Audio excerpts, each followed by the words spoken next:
I hope you guys can see my screen. Yes. All right.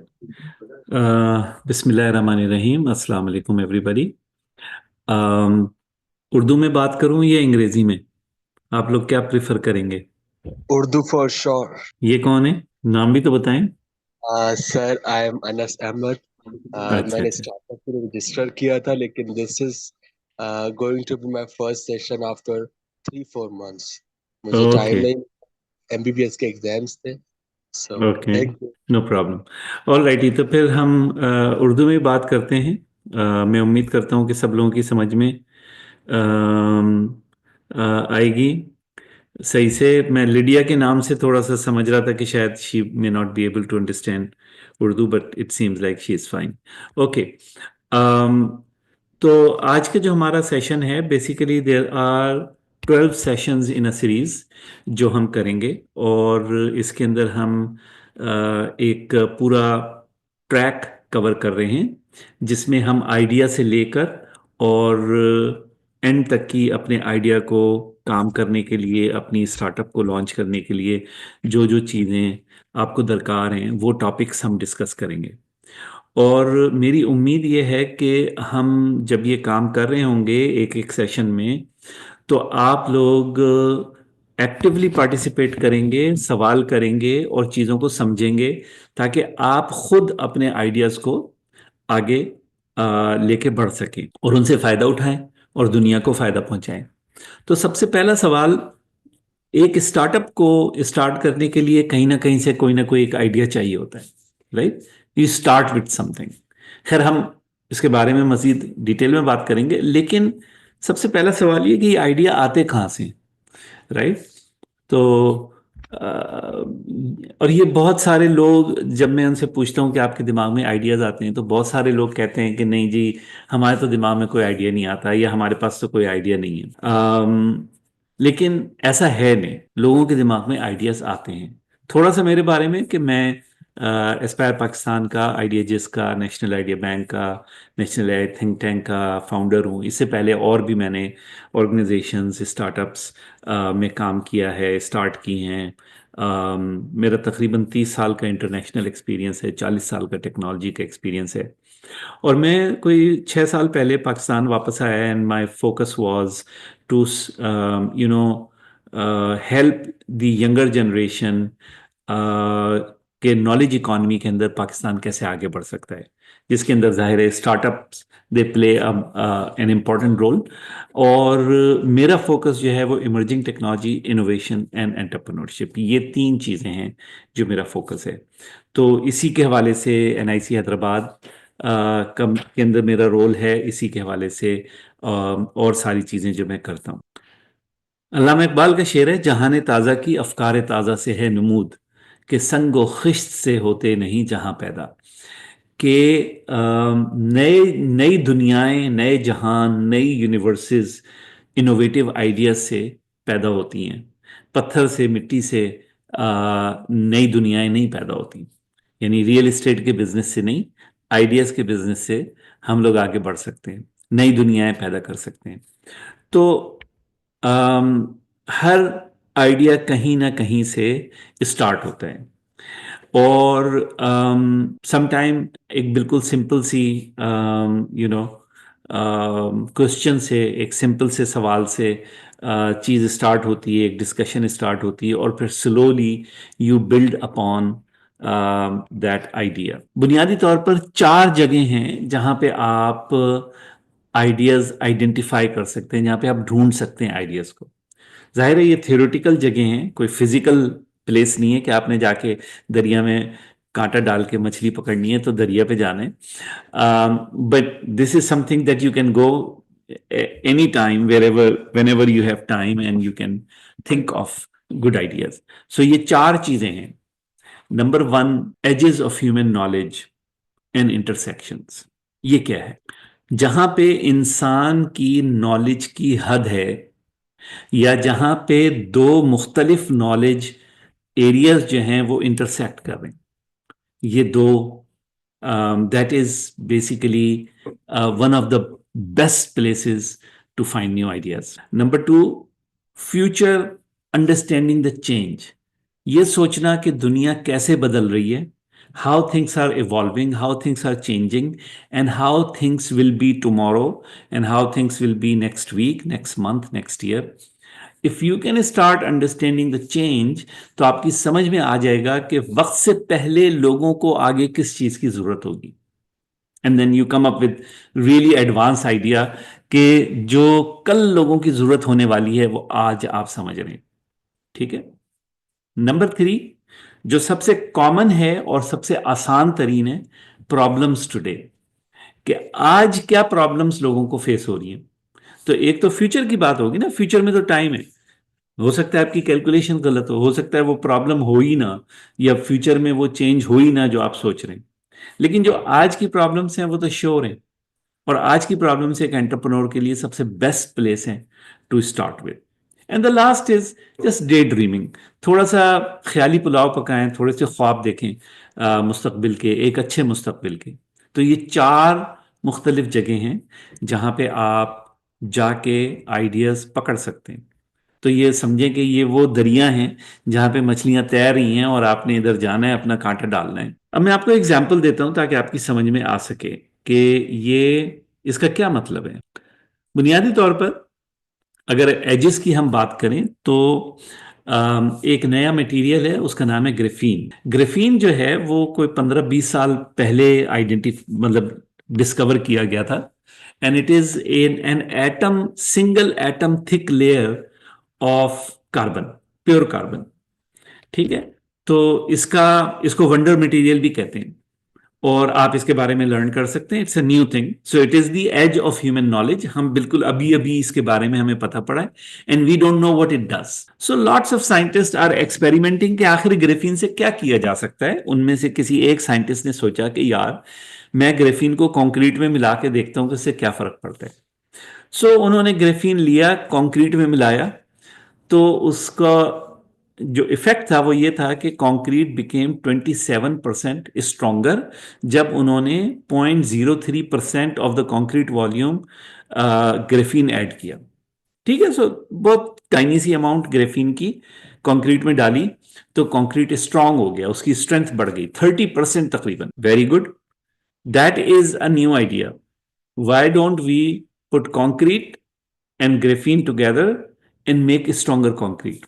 Stronger concrete का मतलब क्या है कि अगर 30% स्ट्रांग हो गया तो इसका मतलब यह है कि हम 30% रिड्यूस कर सकते हैं सीमेंट के यूज को. ठीक है. सो 22 रुपए की 1 किलोग्राम सीमेंट आती है. ग्रेफीन की कॉस्ट जो है 15,000 रुपये पर किलोग्राम है. तो अगर हम 1 क्यूबिक मीटर सीमेंट का या कंक्रीट का लेते हैं तो तकरीबन ग्रेफीन की जो कॉस्ट है वो अगर 2500 रुपये पर किलोग्राम से नीचे हो, या सीमेंट की प्राइस 22 रुपये पर किलोग्राम के बजाय 220 रुपये पर किलोग्राम हो, तो it can save you enough money. इसका मतलब क्या है? इसका मतलब ये है कि आज की तारीख में ये सोल्यूशन जो है वो कॉस्ट सेविंग के लिए नहीं इस्तेमाल हो सकती.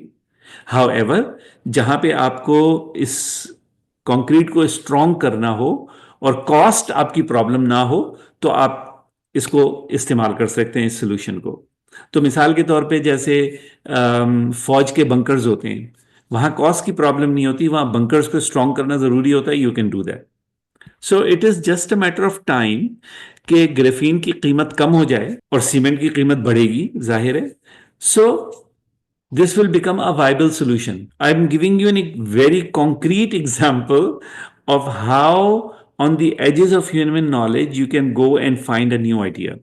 मैं आपको इसके आगे एक और नया आइडिया छोड़ के जा रहा हूं आपको सोचने के लिए. क्रिस्पर एक टेक्नोलॉजी है जो बेसिकली अलाउ करती है आपको कि किसी भी जीन्स में, डीएनए के अंदर आप बिल्कुल प्रिसाइज चेंजेस कर सकते हैं.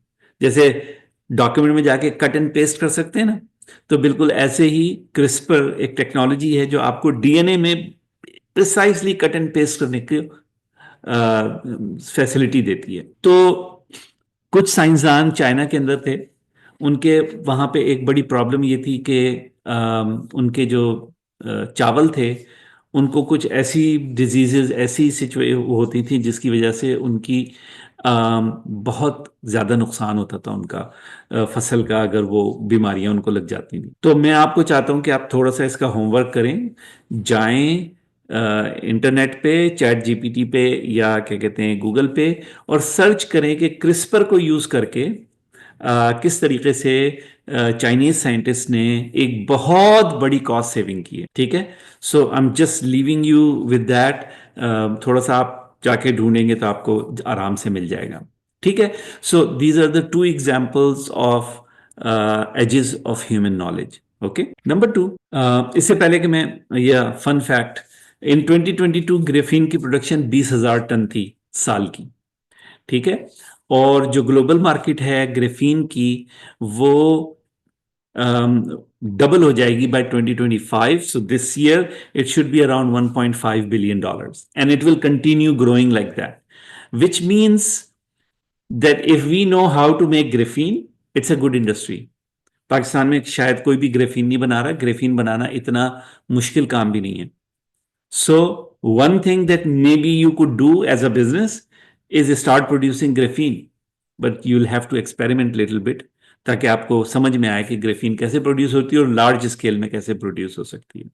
So here is just something for you to think about. Number two, think about the future. मुस्तकबिल कैसा हो सकता है, ये एक विजन है। हम बेहतर मुस्तकबिल को भी सोच सकते हैं और हम खराब मुस्तकबिल को भी सोच सकते हैं। इस दुनिया में तकरीबन 12 बिलियन एकड़ के ऊपर लोग एग्रीकल्चर करते हैं। पाकिस्तान के अंदर 55 मिलियन एकड़ के ऊपर एग्रीकल्चर होती है, जिसमें हम सब्जियां, फल और अनाज उगाते हैं। अब अगर हम मुस्तकबिल के बारे में सोचें तो एआई, ड्रोन्स और सेंसर्स, ये तीनों हमारी दुनिया को बदल रहे हैं। इट मींस के फ्यूचर के अंदर ज्यादा एग्रीकल्चर वाले ड्रोन इस्तेमाल कर रहे होंगे अपनी फसलों को मॉनिटर करने के लिए, ड्रोन इस्तेमाल कर रहे होंगे अपनी फसलों पे स्प्रे करने के लिए, या अब फर्टिलाइजर देने के लिए, चाहे वो पेस्टिसाइड्स हो या फर्टिलाइजर हो। इसका मतलब यह हुआ कि फ्यूचर के अंदर जो फार्मर्स हैं उनको ज्यादा से ज्यादा ड्रोन्स की जरूरत पड़ेगी। ड्रोन्स को, अब हर कोई तो ड्रोन नहीं खरीद सकता, ना सारे फार्मर ड्रोन खरीद के बैठेंगे कि हर किस्म के ड्रोन्स उनके पास हों। इसका मतलब यह है कि ड्रोन्स का एक इंफ्रास्ट्रक्चर चाहिए जिसमें फार्मर अपनी जरूरत के वक्त वो ड्रोन्स किराए के ऊपर ले सकते हो, जैसे वो ट्रैक्टर किराए के ऊपर ले सकते हैं या कोई और फार्म इक्विपमेंट किराए के ऊपर ले सकते हैं। ऐसे ही उनको जरूरत पड़ेगी कि ड्रोन्स को वो किराए के ऊपर लें। ओके, अब आप सोचें कि पाकिस्तान कैसे इस टेक्नोलॉजी से आगे बढ़ सकता है और आप क्या कर सकते हैं as a business. So think of the future, दुनिया कैसी हो जाएगी, कौन सी टेक्नोलॉजीज आगे बढ़ रही हैं, क्या दुनिया की नीड है, उसके हिसाब से कहां पर अपॉर्चुनिटी आ सकती है।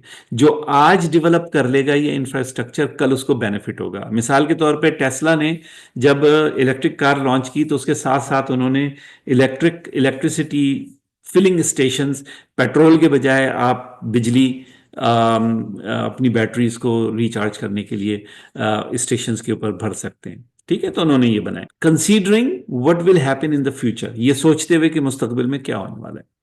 So that is the second part, second area जहां पे आप सोच सकते हैं और आइडियाज ला सकते हैं। Here is an example. Pakistan 7 billion, ये थर्ड सॉरी एग्जांपल है, प्रॉब्लम टुडे अपॉर्चुनिटी टुमारो, कि जो आज प्रॉब्लम है उसको आप कैसे सॉल्व करेंगे। और majority of the entrepreneur actually इस एरिया के ऊपर फोकस करते हैं because this is ready to start.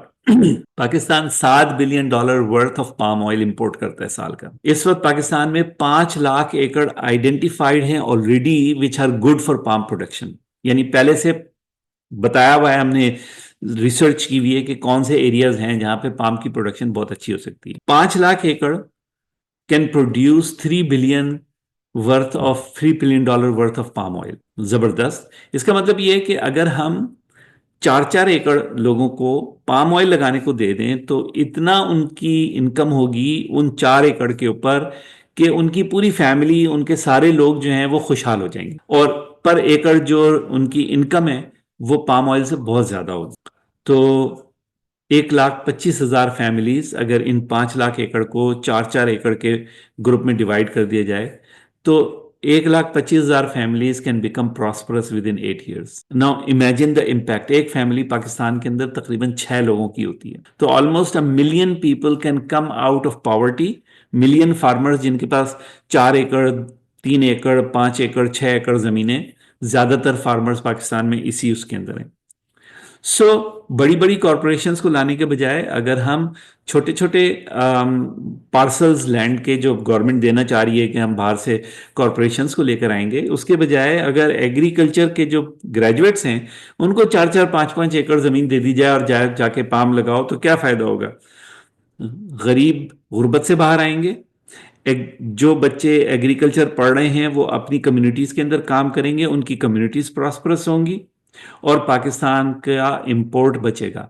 Import जो हम कर रहे हैं बाहर से पाम ऑयल, वो डॉलर बचेंगे. So problem today, opportunity tomorrow. मैं एक आइडिया आपके सामने रख रहा हूं. Of course you can not do much about it, you may be able to do something about it, but here is a good example of problem today, opportunity tomorrow. Another example, बल्कि NIC Hyderabad के अंदर एक startup ने exactly इस चीज को follow किया. 30 million ton agriculture waste है सिंध का हर साल का. यानी जब फसल उतरती है तो ये गंदम निकाल के तो उसका जो भूसा बचता है, जो उसके दरख्त बचते हैं, केला उतारते हैं तो उसके जो ट्रंक बचते हैं, ये सब तकरीबन 30 मिलियन टन है.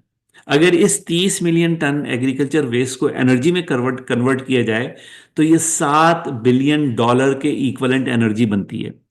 पाकिस्तान 20-22 बिलियन डॉलर साल की एनर्जी इंपोर्ट करता है, तेल की सूरत में, गैस की सूरत में. सो हमारे लिए बहुत अच्छा है. हम पैसे बचा सकते हैं एज अ कंट्री. एंड ये फेंक रहे हैं हम पैसे, 30 मिलियन टन हम फेंक रहे हैं हर साल, आग लगा देते हैं. जो बेचारे फार्मर्स होते हैं उनके पास कुछ नहीं है, ज्यादातर को आग लगा देते हैं. So it can be converted into energy.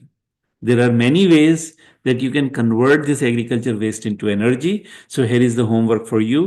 कौन सी टेक्नोलॉजीज हैं जो इस एग्रीकल्चर वेस्ट को एनर्जी में कन्वर्ट करने के अंदर आपको हेल्प कर सकती हैं? और आपके लिए क्लू ये है कि एनआईसी हैदराबाद के अंदर एक स्टार्टअप है जो पहले कोहोर्ट के अंदर थी, तो वो आप उसको रिसर्च भी कर सकते हैं कि उन्होंने क्या किया. ठीक है. और मैं आप लोगों को कोशिश कर रहा हूं कि आप लोगों के जहन में ये इंटरेस्ट डेवलप हो कि आप इन चीजों को खुद से जाने, बजाय इसके कि पकी पकाई खीर में आपको दे दूं. ठीक है. ओके. डे ड्रीम की तो मैं मजीद आपको कोई एग्जांपल नहीं दे सकता, वो तो आपने खुद ख्वाब देखने अपने फ्यूचर के. Here is an exercise to find opportunities. Pakistan import too much, how can we reduce our dependence on imports? तो 10 चीजें आइडेंटिफाई करें जो हम इंपोर्ट करते हैं. ठीक है. और ये देखें कि वो चीजें जो हैं जो हम इंपोर्ट करते हैं, क्या दुनिया में उनकी नीड बढ़ रही है या कम हो रही है. सो आइडेंटिफाई द वंस जिनकी दुनिया में नीड बढ़ रही है, उनमें से कौन सी चीजें जो पाकिस्तान में प्रोड्यूस हो सकती हैं.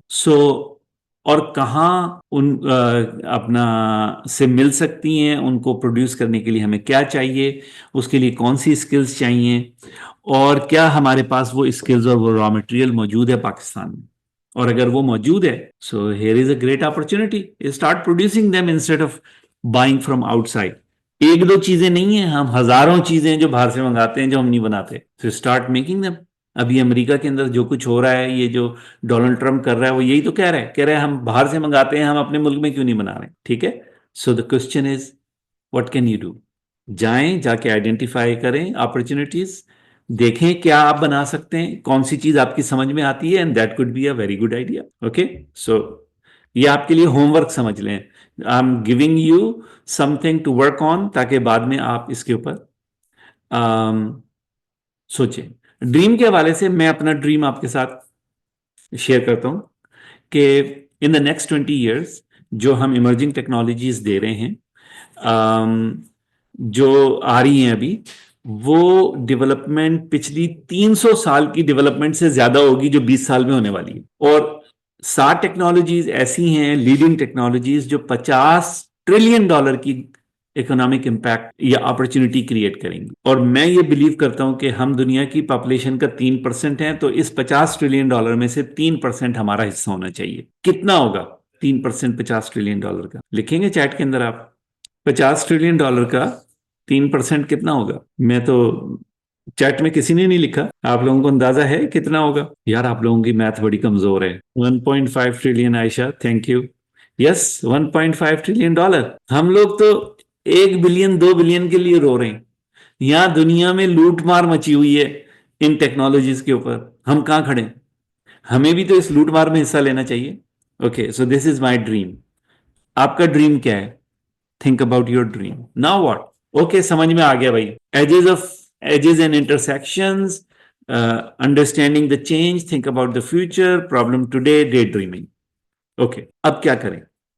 सो आई encourage you to list 5 ideas। अपना सोचें इन्हीं लाइंस के ऊपर एंड थिंक अबाउट 5 ideas, और फिर उन 5 ideas के बारे में लर्न करें। गूगल और चैट जीपीटी यूज करें, उनको अपना दोस्त बनाएं। अच्छा, ये दूसरी वाली ये जो डेट लिखी हुई है, आई एम सॉरी, ये एक्चुअली दूसरे प्रोग्राम की थी। जो अगला हमारा प्रोग्राम है वो नेक्स्ट वीक होगा ना कहाफा? जी नेक्स्ट वीक है हमारा ठीक है, 16 को। ठीक है, तो अपने कैलेंडर को मार्क कर लें, नेक्स्ट वीक आप लोग आएंगे तो हम इस कॉन्वर्सेशन को कंटिन्यू करेंगे। ओके, ये तो बात हो गई कि आइडियाज मिलेंगे कहां से। अब सवाल ये पैदा होता है कौन से आइडियाज अच्छे आइडियाज हैं। आइडियाज तो बहुत सारे मिल गए, कुछ बिल्कुल बेकार हैं, कुछ बिल्कुल पागल हैं, कुछ अच्छे हैं। तो अच्छे आइडियाज क्या होते हैं? क्योंकि खाली आइडियाज आइडेंटिफाई नहीं करना है, बल्कि ये भी चेक करना है कि ये आइडिया अच्छा है या नहीं। ओके, 4 सवाल आपको करने हैं जब आपके जहन में कोई आइडिया आए, आपको लगे यार this idea could be good, then you have to ask 4 question. Number 1, is it a good problem to solve और a dire need to be addressed?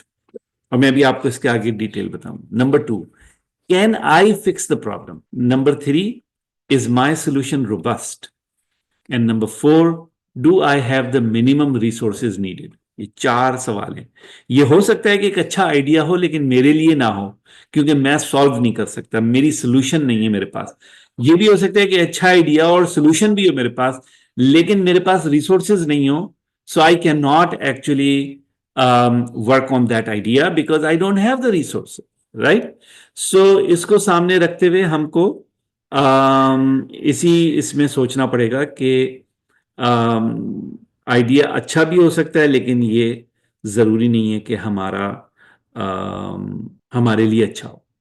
ठीक है, सो let's look into these 4 question test. Is it a good problem to solve? इसके 4 element हैं। जब ये सवाल आप करें तो ये 4 चीजें देखें। नंबर 1, कितने लोगों को ये प्रॉब्लम है, कितनी बड़ी है? दुनिया के हर इंसान को है, या 20 से 30 साल की उम्र की के मेल एजुकेटेड, यूनिवर्सिटी एजुकेटेड लोगों को है? ये फर्क है। ठीक है, so how big is number 1। जितनी बड़ी प्रॉब्लम है उतनी अच्छी है सॉल्व करना। Number 2, how painful? जिसको वो प्रॉब्लम है उसको कितना पेन महसूस हो रहा है। Specially how big are the financial losses due to the problem? कि प्रॉब्लम की वजह से फाइनेंशियल लॉसेस कितने हो रहे हैं उनके। एंड नंबर 4, क्या कस्टमर उस प्रॉब्लम को रिकॉग्नाइज खुद से कर रहा है या आपको उनको एजुकेट करना पड़ेगा? Okay, so if the problem is big, it is very painful, if it has financial losses and customer is already recognizing the problem, then it is a good problem to solve। ठीक है, of course it's a spectrum, सारी चीजें हो सकता है ना हो, then you have to call a judgment कि हाँ भाई मेरे ख्याल में ये good problem है या नहीं है। That's where the knowledge becomes important। ये एक फार्मूला है लेकिन without knowledge you cannot apply this formula।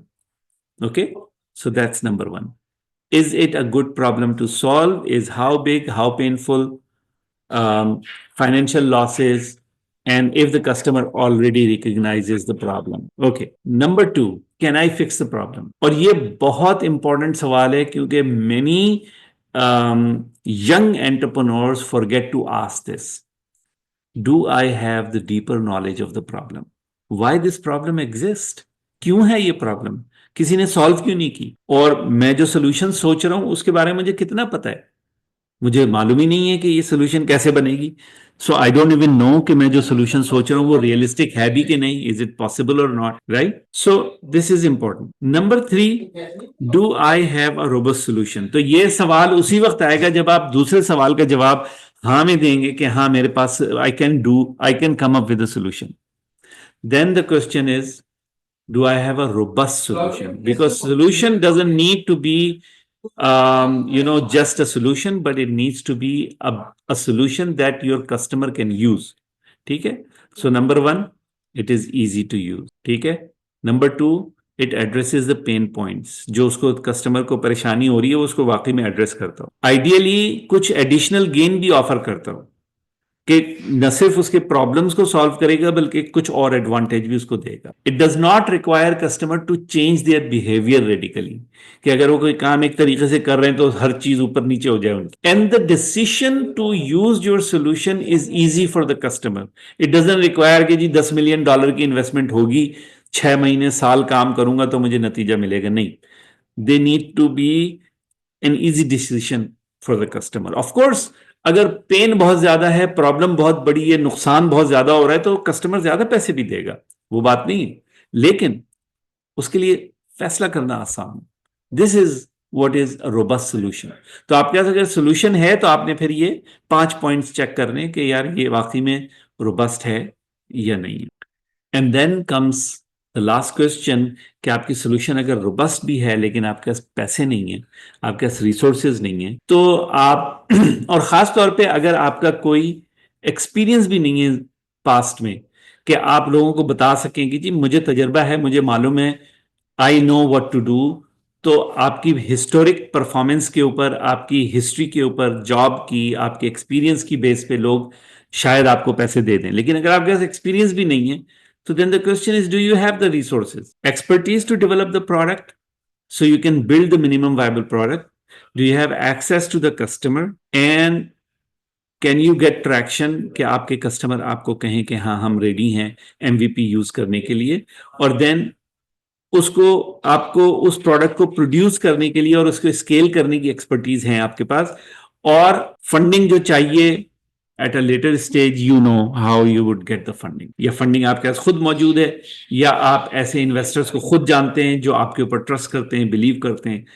तो अगर इन सवालों के जवाब यस में हैं कि आपके पास एक्सपर्टीज भी है, आपको ये भी पता है कि एमवीपी क्या है, आपको क्या बनाना है, कस्टमर जो उसको इस्तेमाल करेंगे उनका एक्सेस भी है, आप को पता भी है कि आपके कस्टमर आपके साथ खरीद लेंगे, अच्छे ताल्लुकात हैं उनसे, और आपके पास एक्सपर्टीज हैं प्रोड्यूस करने के लिए, तो ये अच्छा है. This is good. Now you may not have all these things and this is why you need a team, क्योंकि एक आदमी के पास ये सारी चीजें नहीं हो सकती. So then the question is, can you build a team and then that team has all these things. समझ आइए आपके, इसलिए आपको स्टार्टअप में टीम चाहिए, क्योंकि आप अकेले ये सारी चीजों के जवाब में हाँ नहीं कह सकते.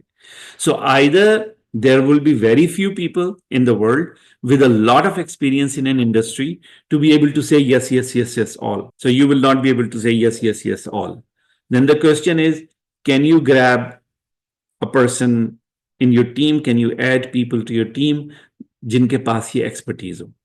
ठीक है, तो ये आपका last question.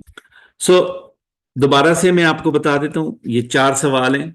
Is it a good problem to solve? Can I fix the problem? Is my solution robust? Do I have the minimum resources needed? और मैंने आपको हर क्वेश्चन के पीछे जो आपने अपनी डिटेल इवेल्युएट करनी है वो मैंने आपको दे दी है. अब मैं कुछ पॉइंट आपके साथ और कवर करूंगा और फिर उसके बाद हम सवाल जवाब के ऊपर आ जाएंगे. जब आइडियाज के बारे में सोचें तो ये समझ लें कि इनिशियल आइडियाज आर रॉ. किसी के पास एकदम से जबरदस्त आइडिया नहीं आता.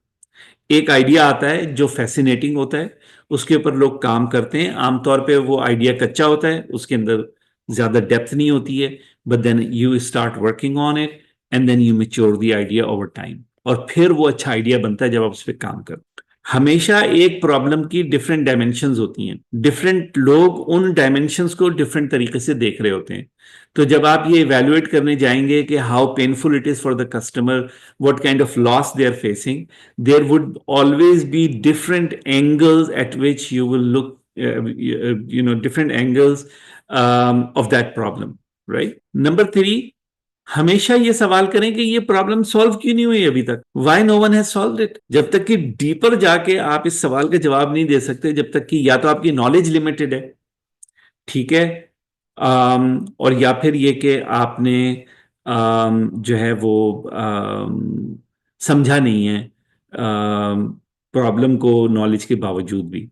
लेकिन ऐसा नहीं हो सकता कि कोई प्रॉब्लम बस ऐसे ही एग्जिस्ट करती हो, किसी ने कुछ भी नहीं किया, और किसी ने कुछ किया और अगर वो सक्सेसफुल नहीं हुए तो वो क्यों सक्सेसफुल नहीं हुए, और क्या आप उन गलतियों को जो उन्होंने मिस्टेक्स की, क्या आप उनको अवॉइड करके सक्सेसफुल हो सकते हैं, ठीक है? और Google, before talking to other people, before telling anybody about your fantastic idea that you have come up with, before you do that, spend substantial time on Google and ChatGPT to find out what is out there, what is happening. Because you may be just, because of your lack of knowledge, you may be fooling yourself about your idea and you don't know what people are doing. लोग क्या कर रहे हैं, ठीक है? ये 4 चीजें जहन में रखें। नंबर 1, आपका इनिशियल आइडिया कोई बहुत जबरदस्त नहीं हो सकता, you have to do a lot of work on it, आपको काम करना पड़ेगा। नंबर 2, हर प्रॉब्लम को देखने के मुख्तलिफ जाविये होते हैं और उन जावियों से आप उस प्रॉब्लम को देख सकते हैं। ये समझने की कोशिश करें कि ये प्रॉब्लम है क्यों, इसको किसी ने सॉल्व क्यों नहीं किया, इस प्रॉब्लम का कोई सोल्यूशन अब तक मार्केट में क्यों नहीं आया। और नंबर 3, वक्त लगाएं गूगल पे, चैट जीपीटी पे, ताकि आपकी समझ में आए कि आप क्या करने जा रहे हैं। लास्ट में आपको एक छोटा सा बोनस है, आप इस क्यूआर कोड को अगर स्कैन कर लेंगे, so you will go to an article that I wrote long time ago, is how to protect your idea from idea thief। आपने आइडिया को चोरी होने से कैसे बचाएं। और ये एक बहुत सिंपल सा, ये प्लीज डोंट डू दिस, जो भी साहब ये कर रहे हैं, क्या कहते हैं अपना, आप इसको स्कैन कर लें, आपको लिंक मिल जाएगा और उस लिंक के ऊपर आपको ये आर्टिकल मिल जाएगा, जिसमें आप ये समझ सकते हैं कि आप अपने आइडिया के बारे में कैसे बात करें कि लोग उसको चोरी ना करें। ये काफी बड़ा फियर होता है लोगों के अंदर कि यार मैंने अपना आइडिया किसी को बताया तो वो चोरी कर लेगा। So this article is very good to help in making sure that nobody steals your idea.